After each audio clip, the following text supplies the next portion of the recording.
Just welcome everybody to this ongoing meditation class. There's still a few people coming through, so we'll wait for a minute or so.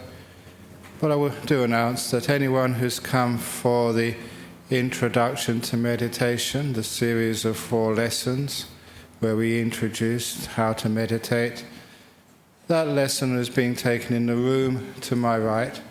So anyone coming for the first couple of times, not really used to meditation, introduction to meditation class, is again in the room to my right. This is the ongoing class.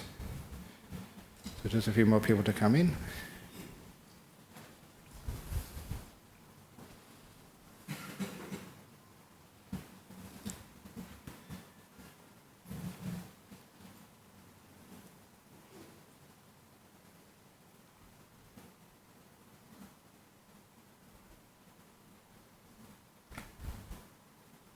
Very good.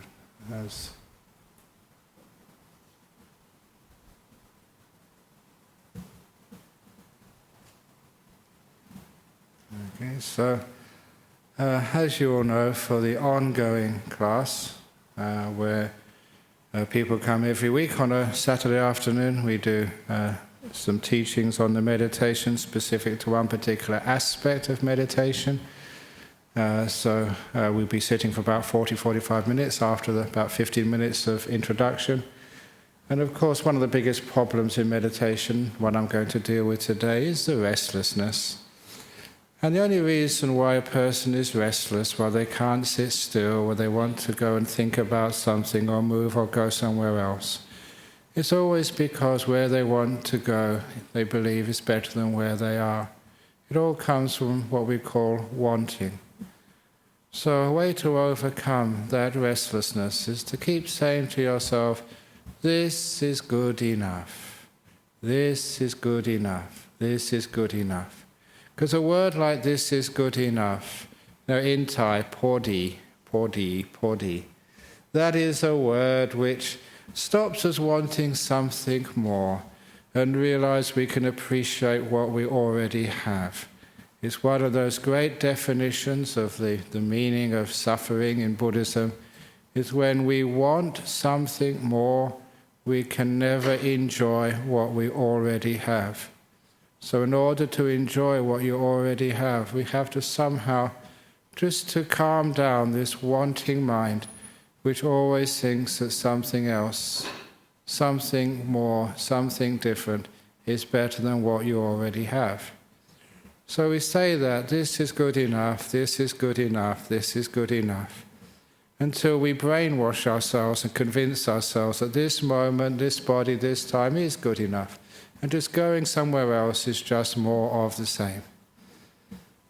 As Ajahn Chah used to often teach, he would often quote one of the stories from the Buddha scriptures of the dog with the mange. And that dog having mange would go into the forest, thinking in the forest the itch would go away. And when it went to the forest, the itch was still there. So then it went into the village, and the itch was still there. And then into the water, and then into the sunshine, then into a cave in the dark. But wherever that poor little doggy went, there was always the itch went with it, because it was on its skin. And that's the same with our wanting. We may think, oh, I'm going to get up and do something else. I'm going to think of something else. I'm going to try something else. And the itch always goes with you. So what restlessness does, it just makes more restlessness and more restlessness. And that is called the mange of meditation, the itch, which makes you restless. So the only way to overcome that is the anti-mange medicine, here given for free. It's called This Is Good Enough. And if you pour that over the itchy skin of the poor animal, this is good enough, this is good enough, this is good enough, it means you stay still. And the thing which happens once you stay in this moment long enough, it gets more and more peaceful, more happy, more clear. And the reason is, as I say every other week, to understand that it is through stillness that the mind becomes strong, peaceful, and happy. You keep it still for a little while, and when it settles down, it's very happy to be settled down. It's very free. Sometimes we think the restlessness is being free to go here, free to go there. We actually will discover later on that that restlessness, that wanting, is actually what keeps us from enjoying the moment. That is like a prison guard who never lets us be still, always pushing and pulling us to go somewhere else, to do something else. So instead we say, this is good enough. This is good enough. And that helps us stay in this present moment. The first stage of the meditation is just being here. And again, as I've been teaching, being here means you become a human being rather than a human going. Most people in the world are human goings. They're not human beings. Always going somewhere, doing something, trying to reach something. They're not human beings. To be is to be here, in this moment, being with what you have.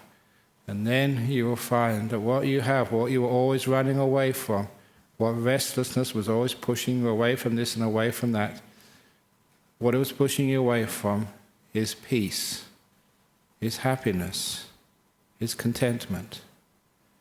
So when you stop this wanting mind, this itch called restlessness, and just allow it to be, allow this moment to be, just this is good enough, you will soon find that this moment becomes surprisingly much better than good enough.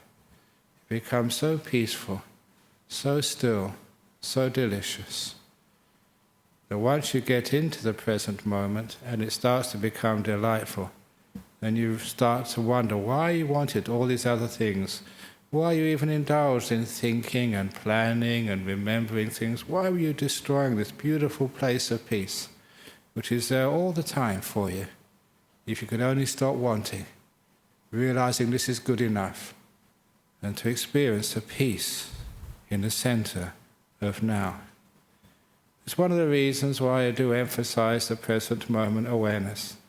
So just coming into the present moment, letting go of all the past, letting go of all the anxieties, the plans, the dreams of the future, letting all of that disappear, reveals this wonderful jewel of the present moment. It's as if all this present and past stuff is hiding a deep secret inside every human being. The joy, the peace, the happiness of just being in this moment. First, it doesn't feel like that, but once the mind wakes up to this moment, it takes a few minutes, then it does appear very, very delightful and very wonderful. And it means that in this present moment, when there's no past, no future, there's got nothing to worry about. You're totally free. Free of all of the plans, anxieties, the things you have to do, free of all the guilt and worry and things which happened in the past. You're actually free to be here. And in that being here, when there's no past and no future, it's not that hard to be quiet, to be still. Because you'll notice that all the thoughts, all the movement of the mind are 99% concerned with the future or the past. As I saw one of my quotes written on somebody's t-shirt yesterday, all craving is about the future, what you want to do, where you want to go, what you want to achieve. All craving is about the future, and all anger is about the past, about what happened, who did what. So just letting go of the past and the future, you become free from so much craving, so much anger. You feel so at peace with yourself and the world if you can come to this wonderful state called now. And it's important that when you do come into the state of now, it is a timeless place. The whole idea of time, today, yesterday, tomorrow, even minutes, hours, whatever, it always is a measurement from the past to the present, from the present to the future, or from the past to the future. You always have to have a past or future in there to have the idea, the concept of time. And when you totally eliminate your perceptions of past and future, when they disappear, all you have left is the present moment, and time loses its meaning. You're not measuring anything. You can't measure anymore. You need a future, you need a past to measure. Now all you have is this present moment, just now. And you find that in this present moment you go into the timeless state, where time in its usual experience disappears. You're not measuring anymore. You're not worrying about afternoon, evening, daytime, nighttime. You're just here. You're now. And that experience, being free from the tyranny of time, is a great release. It's a release from a prison. You can understand how many of us have to keep looking at the clock to make appointments, to get things done in a limited span of time. And all of that vanishes when you're in this present moment. You just have no idea of how many minutes have gone by. You even forget, what time it is. And I mentioned that because the way I lived in the first few years as a monk in Thailand, I literally did forget what year it was. When someone asked me to fill out a form, and I had to actually ask them, is it 77, 78, somewhere around then. I didn't know what year it was, and that was honest truth. You didn't need to. You're in this beautiful, timeless, present moment. And you felt so much freedom, so much lightness, as if a big burden, the burden of time, had been let go of. Oh, you could really rest. You could get your energy back. You could get your perspective back. You could get wisdom back. In silence, in the present moment, when time vanishes, there you find freedom. You are like a bird with no burdens. A bird carrying suitcases can never lift off the ground. A bird which carries nothing at all, just the weight of its own wings, can fly really high. If you carry the past and the future as your baggages, you'll never be able to fly high. You never find peace, never find wisdom, never find a place where you can re-energize the burnt-out mind. So that's a little bit of instructions about the beauty of just being now in the timeless present moment. Okay, so we're going to do the meditation in a few seconds. I think people outside are doing some walking meditation. So those of you in here, maybe you can close the doors so that, then they can actually do their walking meditation outside. Very good. And this is the ongoing meditation class. Those who've come for the introduction class, that is in the room to our right. This is the ongoing class. Okay, so let's get going. So if you like to sit down and make sure your posture is just right, and then close your eyes.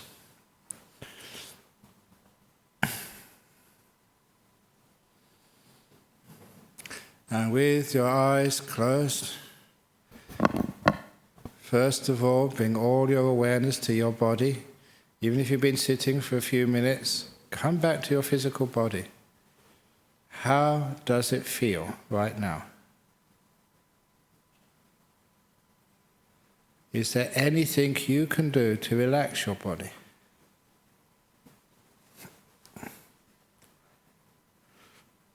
Are your legs in a good position? You can adjust them if you need to. Be careful with your body.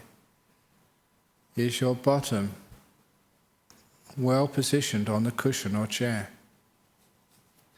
The only reason people fidget is because they didn't put their bottom in a good position to begin with.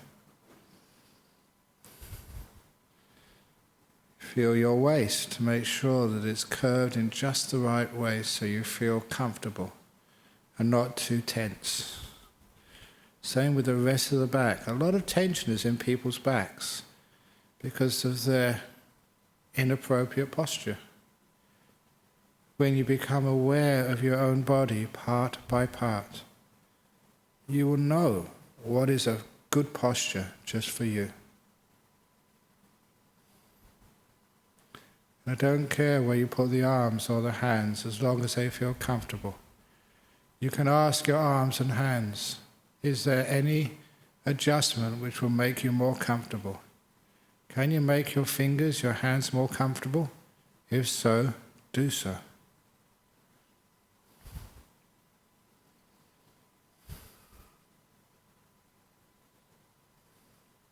And it has to be a comfort which you can maintain for the period of the meditation. During the meditation you can always move if you need to, just to adjust the body here, adjust the body there. But do it very gently. And your head. Can you pay attention especially to the muscles around your face? That shows you how relaxed you are. Notice the muscles around the eyes and the mouth especially. Pay attention to those muscles and see if you can relax them. So the eyes are closed but not screwed down tightly. So the mouth is closed but not again tightly. The whole face feels relaxed. As if you'd just woken up first thing in the morning. Comfortable, at ease, relaxed. Now can you feel the whole body relaxed? With you inside it, like a vehicle. And you're cozy, comfortable, noticing the many sensations on your skin, in your bones, inside. Just notice every feeling in the body which comes up. Sensations in the body are useful because they bring you into the present moment.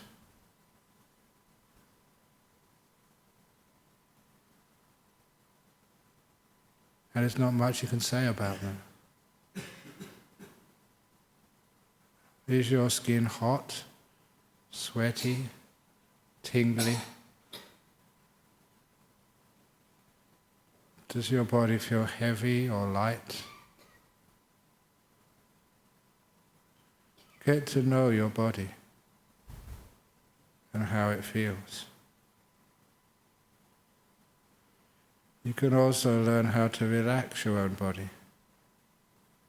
If there's any heaviness or tightness anywhere in your body, focus your attention on it and give it kindness, as if it's a pet dog or cat and the poor thing is very scared, and you stroke it, caress it to take away its fear.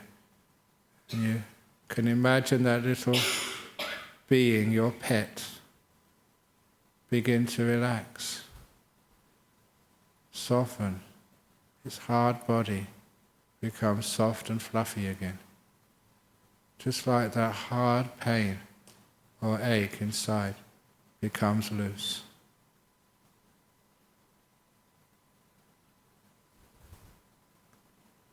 So being aware of your own body.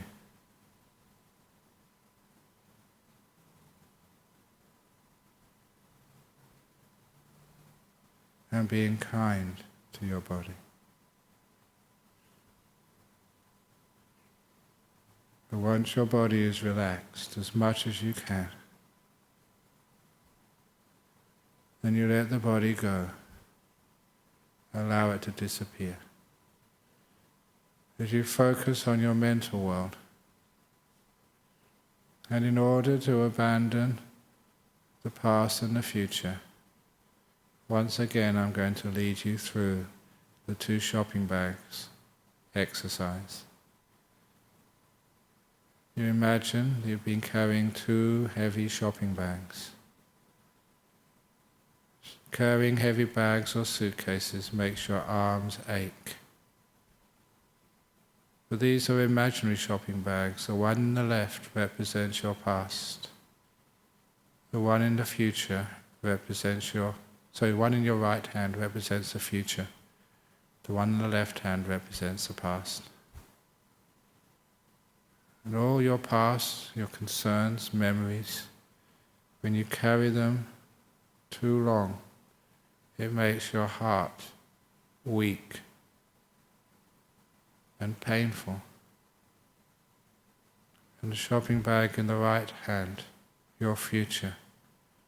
When you're so anxious about what's going to happen next, you can't enjoy this moment. You can't rest and prepare for the future. So imagining these two heavy shopping bags, the one in the left hand represents the past, the one in the right hand is your future, and they weigh you down. You imagine the bag in your left hand. You imagine you leaning to the left so you can lower that shopping bag down to the ground. And when it meets the floor, the weight disappears.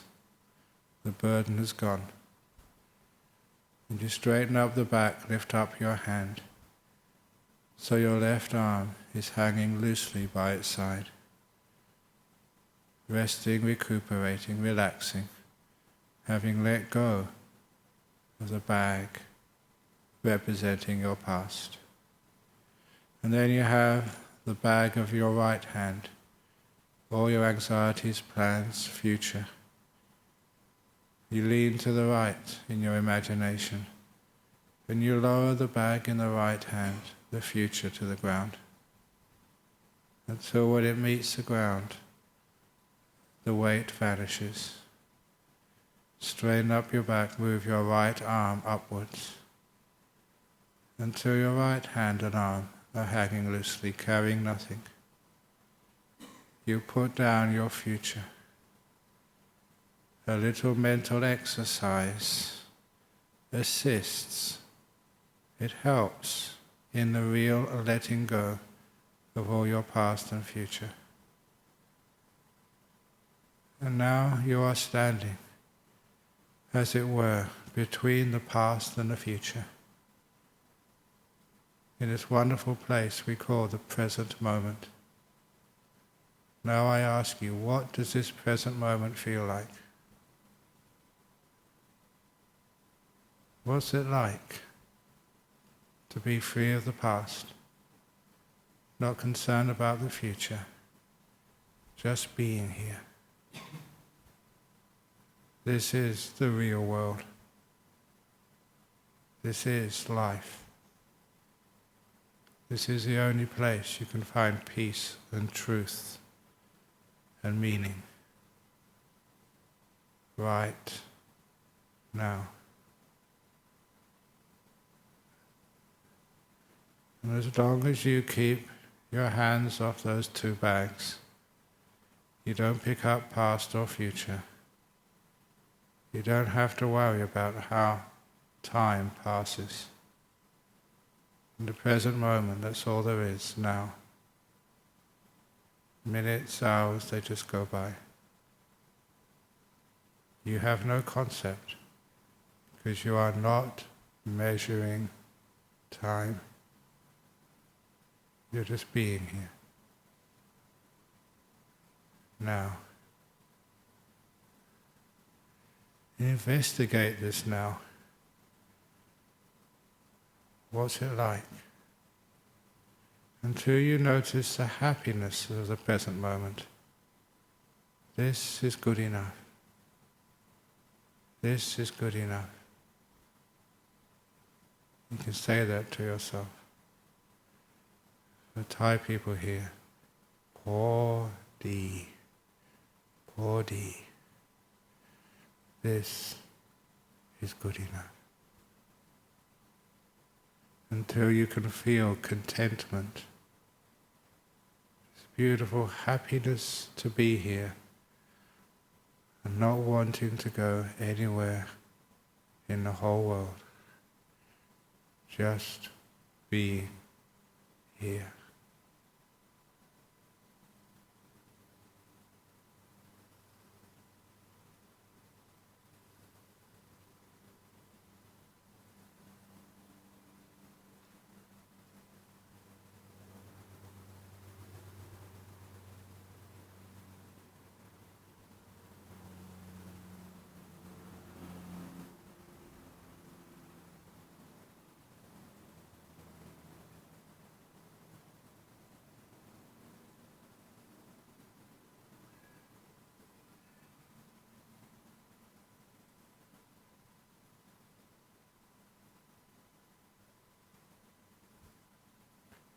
opening your heart to whatever's happening without judging.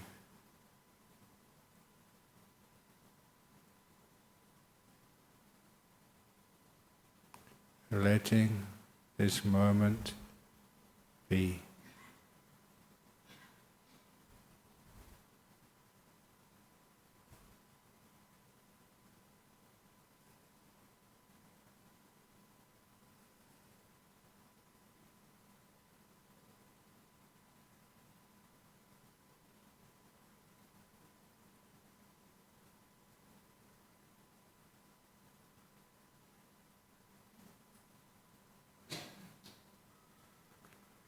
Just noticing the stillness. The mind is not moving as much as it usually does.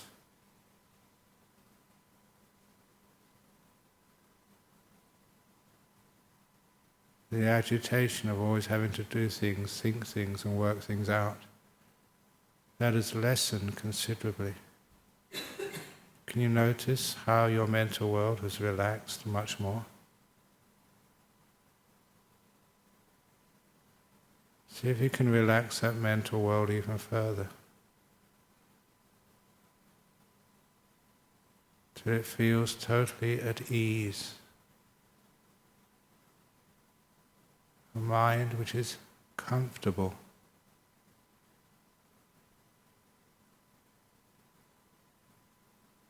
At peace with itself and this moment.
Those of you who want to watch your breathing, wonderful, just notice the breath as it comes in. Notice the breath as it goes out, but don't abandon the present moment. Just know the breath which is happening right now, the feeling of the breath.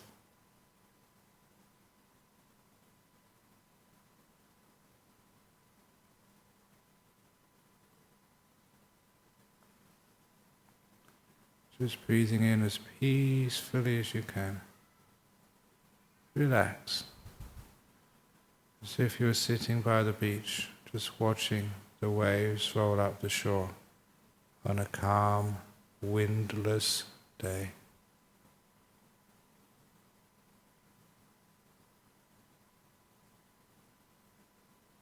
Watching the breath go out.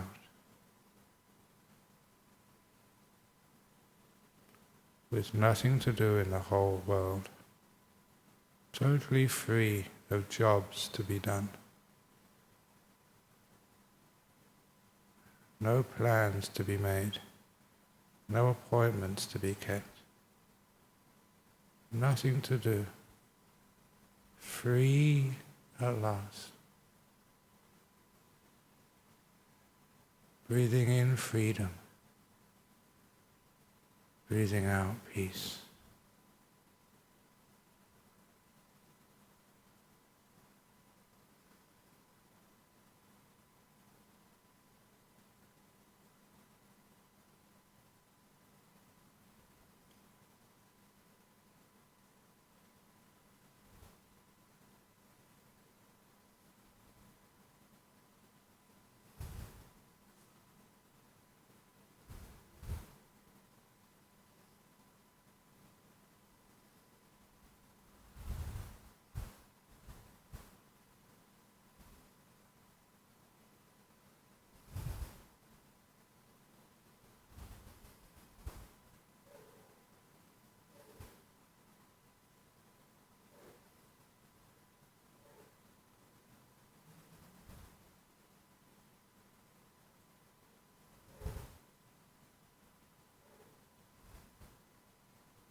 Getting close to the end of the meditation now.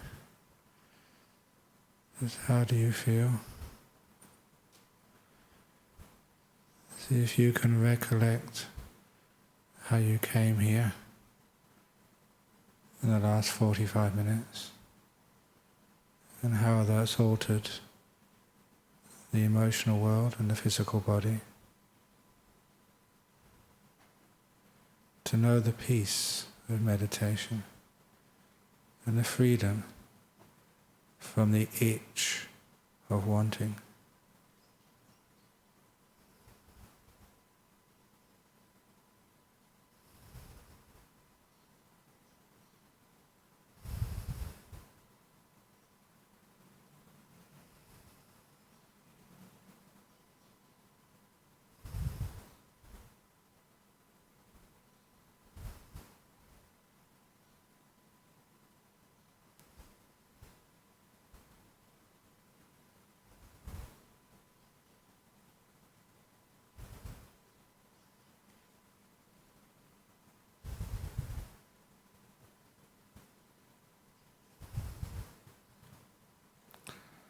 Now I'm going to ring the gong 3 times to end the meditation as usual.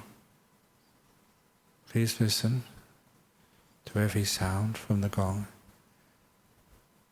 And when the first ringing vanishes, the third ringing vanishes, come out from your meditation.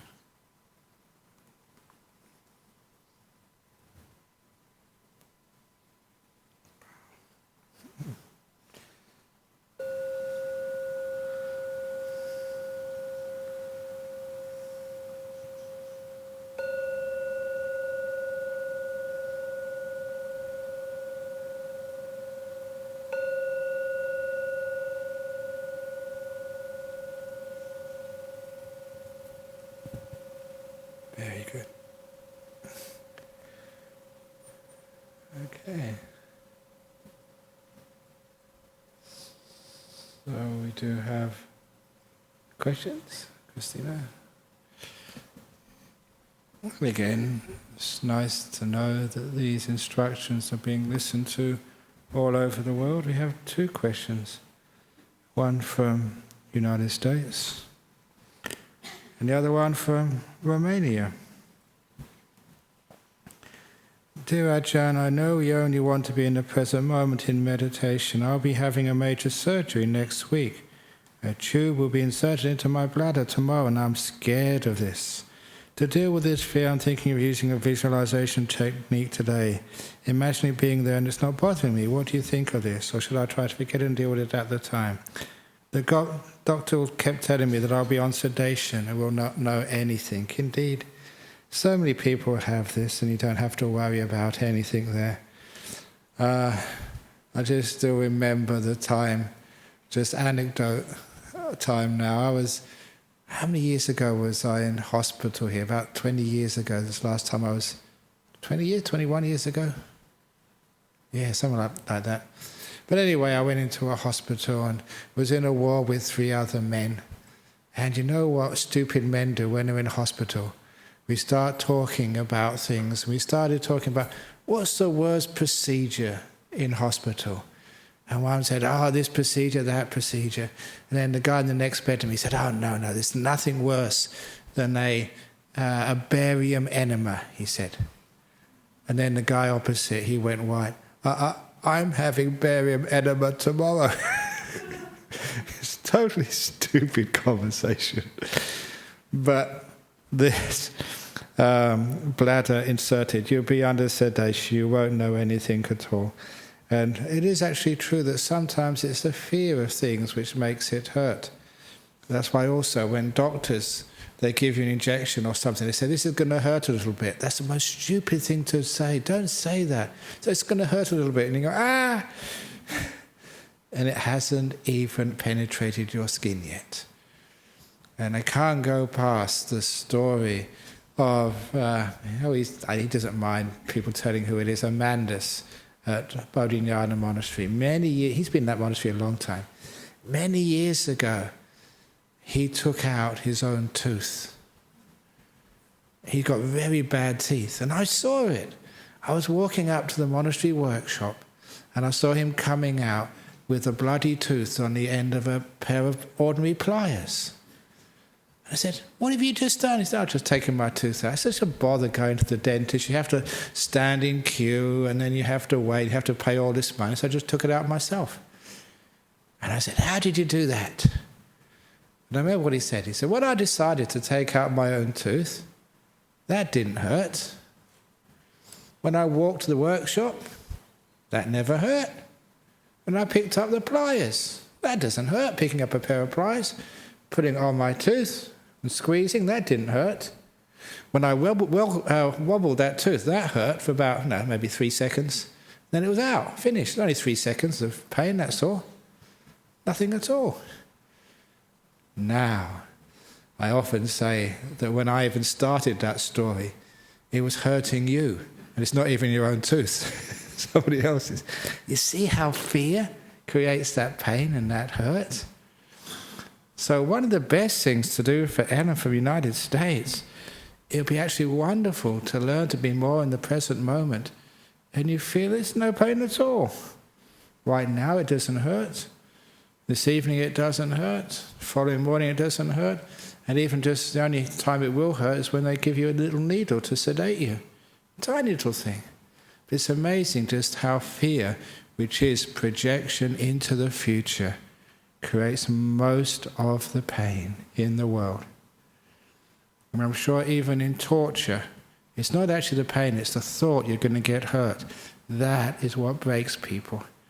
Not the pain itself, because that's in the immediate, you can't do anything about it, it's here. But the thought it's going to happen again or in the future. That is the worst pain of all, the emotional pain. So I would really suggest to Ellen really gets into the present moment as the best way of dealing with this and all other pain. And afterwards you'll find it didn't hurt after all. And the doctors was right, you were sedated. But it's the fear which hurts us more than anything else. The fear of the future. And remember what I said, all fear is about the future. So if I can let go of the future and don't fear it so much, in fact, let it go completely, live more in the present moment, that biggest part of pain, the fear, will be taken away. Then that'll be much better for this and the future happiness and health of your body and mind, is to live in the present moment and to enjoy this moment. And I also can't go past that story of when I learned this when I was a kid.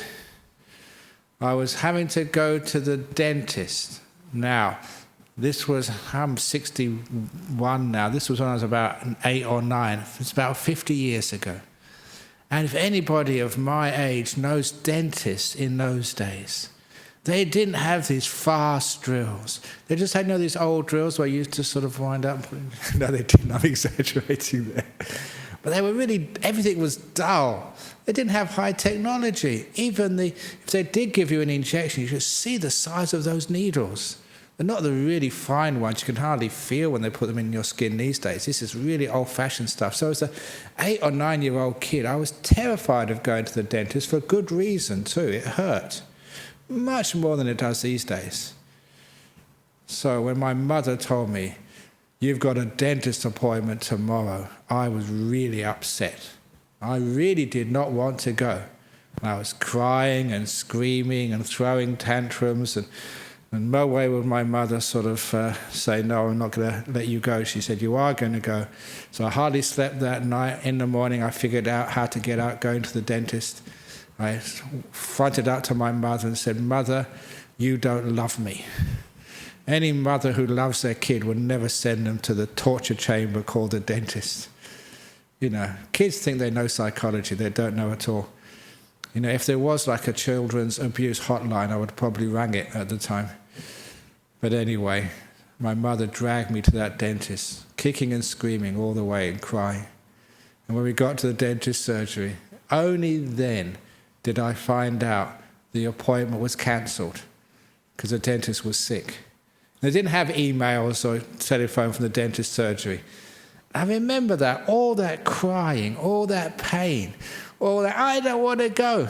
And it never happened. That really told me a lot about fear of the future, projecting things which never ever happen. So one thing I can tell Ellen from the United States, whatever you imagine it to be, it won't be like that at all. If you fear it's going to hurt, it won't be as you fear it. It'll either be much better or much worse, but it won't be exactly as you imagine it's going to be. And it's usually much, much, much better. So it's a fear is the one to handle. So the visualization, don't think that's really escaping from the real problem of fear of the future. So I would really imagine you to look into the present moment. And if you are going to look into the future, if you look into the future with negativity, in other words, you always look about what might go wrong, think it's going to hurt, it's going to be terrible, they're going to make a mistake. Actually, somebody told me this, they went to have this minor operation, and the doctor kept on saying, whoops, oh dear. And they did. He said, it's the last thing a doctor should ever say in front of a patient. And they said it 3 times, apparently. That's a young doctor. But it was only a small thing, so it wasn't really bad. He didn't die. But so see if you can overcome the fear. So in the present moment. And number 2 is, if you are going to look at the future, look with a positive attitude. In other words, fear, anxiety is looking into the future of all the things which may go wrong.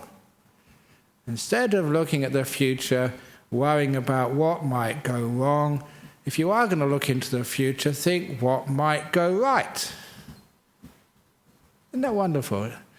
And I call that, and apparently somebody emailed me, say this is now a new word in the Urban Dictionary. So it usually starts as a new word in the Urban Dictionary and goes from there into the Webster's and Oxford English Dictionary. They always had a few words every year. And this was coined by me. It's don't worry, be hopey. H-O-P-E-Y. I said that a few days ago in Friday Night Talk. H-O-P-E-Y. If you look in the Urban Dictionary, it's got be hopey, the opposite of worrying. Lovely word, H-O-P-E-Y. So please use that a lot, and that will be in the next edition of the Macquarie Dictionary in Australia. H-O-P-E-Y, a new word coined by Ajahn Brahm. You heard it here first. This is the place where we innovate all the new words. And also in Webster's Dictionary in the United States for Ellen. So don't worry, Ellen. Be hopey. H-O-P-E-Y. Look at the future with a positive mind, rather with so much negativity. Okay, hopefully that's helping, Ellen. I wish you all the best about whenever it is. Tomorrow. Oh, it's easy. No worries at all. Question 2, Nelu from Romania. The Buddha said that nothing is as soft and pliant as the mind. What is then the thing in me which opposes so hard to get into this beautiful state of mind? The thing which is opposing that Nelu is this person called Nelu. The mind is okay, it's you're the problem. And you all know that, don't you? It's you trying to make the mind this and make the mind that and do this and do that. Now, the mind is very easy to meditate when you get out of the way and stop doing things. That's a problem. This thing inside of us called the control freak. Me. The person who wants to get meditation to happen. Someone who wants to get things done. That is the problem. The mind is easy. You're the problem. So if you can just get out of the way and imagine you just disappear. You disappear, Nolu, and just let the mind be as it truly is. As I've often said, Ajahn Chah's simile, the hand moving like this, he wasn't trying to wave somebody away. He said, this is a leaf, Nehru, which is waving up and down because the wind is blowing. So it's not the leaf's fault, it's the wind blowing. If the wind stops, then the leaf moves less and less and less until the leaf comes to a perfect stillness all by itself. Because that's the nature of the leaf, to be still. It only moves because of the wind. Your mind is soft and pliant. The only problem is wanting. That's the wind, which keeps moving your mind upwards and down, making it move, making it agitate. If you can just protect it from wanting, just let it be.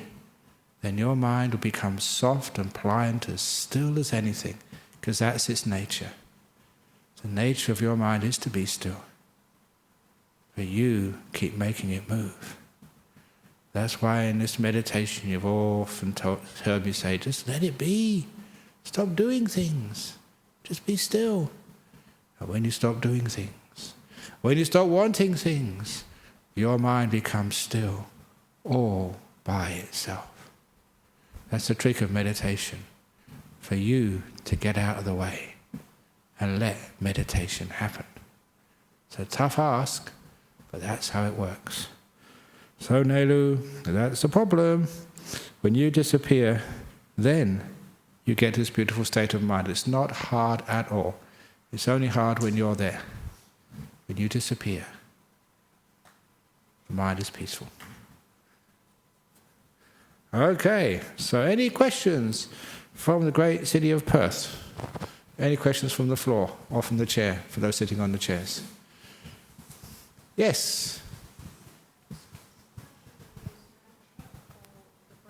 Yeah, you're asking about mantras. Yes, you can use mantras. You can use mantras along with the breath if you like. Breathing in, peace, breathing out, letting go is one of my favorites. In Thailand they use the Buddho mantra, breathing in, Bud, breathing out, To. That didn't work with most Westerners. So, over here, instead of using Buddho, you know the one we use? Breathing in, shut, breathing out, up. Use the shut up mantra. That works very well with Australian people. So you're breathing in, shut up, shut up.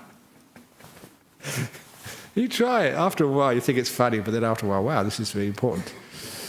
So there's many, many of those little mantras you can use. So yeah, we can use mantras. People are leaving now, so I think I better close up for the day before more people walk out. Okay, so thank you everyone for coming, and thank you for Ellen. I wish you all success tomorrow in your operation and for your major surgery. I hope everything goes well and you're back to a new woman after next week. Much better than your old one wasn't that bad, but even healthier and stronger. And Nelu from Romania, it is the sense of self, the doer, the controller is the problem. Okay, so let's now pay respects to Buddha Dhamma Sangha.